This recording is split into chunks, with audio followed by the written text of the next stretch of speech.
2026 நெருங்கிருச்சு. கிட்டத்தட்ட இன்னும் ஒரு 6 டூ 5 மாசம் தான் இருக்கு எலக்ஷனுக்கு. அதுக்காகவே எல்லாரும் என்ன பண்ண ஆரம்பிச்சுட்டாங்க, சர்வே எடுக்க ஆரம்பிச்சுட்டாங்க.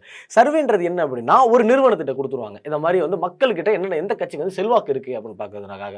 எந்த கட்சிகிட்ட செல்வாக்கு இருக்கு அப்படிங்கிறது பார்க்கிறதுக்காக. இப்போ வந்து பார்த்தா எடப்பாடி ஐயா முதல்ல தன் கட்சிக்கு பார்க்காம தாவேக்காக்கு முதல்ல எப்படி இருக்கு அப்படின்னு பாருங்க அப்படின்னு சொல்லி சென்சார் வந்து எடுக்க சொல்லியிருக்காங்க. அப்படி எடுக்கிறப்ப தான் நெறைய திடுக்கிடு தகவல் எல்லாமே வந்திருக்கு. ஏன்னா, ஒரு கட்சி அப்படின்றப்போ வந்து ஒரு சரியான ஒரு தாவேக்காக்கு சரியான கொள்கை இல்ல. தாவேக்காக்கு சரியான கோட்பாடு இல்ல. ஒரு ஆணித்தரமான ஒரு எப்படி சொல்றது? ஆ ஒரு கட்டமைப்பு இல்ல அப்படின்னு சொல்லி. ஏன்னா வந்து அங்க இருக்கிற வந்து அமைப்பாளர்கள் எல்லாமே கரெக்ட்டா இருந்தா தான் கட்சி வந்து கரெக்ட்டா இருக்கும். அப்படின்ற விஷயம் வந்து வெளிவந்திருக்கு. அதாவது இந்த வெளி நிறுவனம் எடுத்த இந்த சர்வே ரிப்போர்ட்ல வெளிவந்திருக்கு அப்படின்னே சொல்லலாம். அது மட்டும் இல்லாம ஒரு கட்சியாளர்கள வச்சே வந்து தாவேக்கா சரியா இருக்குமா அப்படின்றத எடப்பாடி பழனிசாமி அவர்கள் வந்து நோட்டமிட்டிருக்காரு.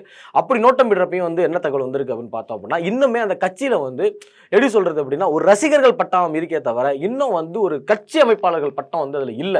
ஒரு எப்படி கட்சி நடத்தணும், எப்படி அந்த கட்சிய கொண்டு போணுன்ற வந்து சுத்தமா அவங்களுக்கு தெரியல அப்படின்றதுனால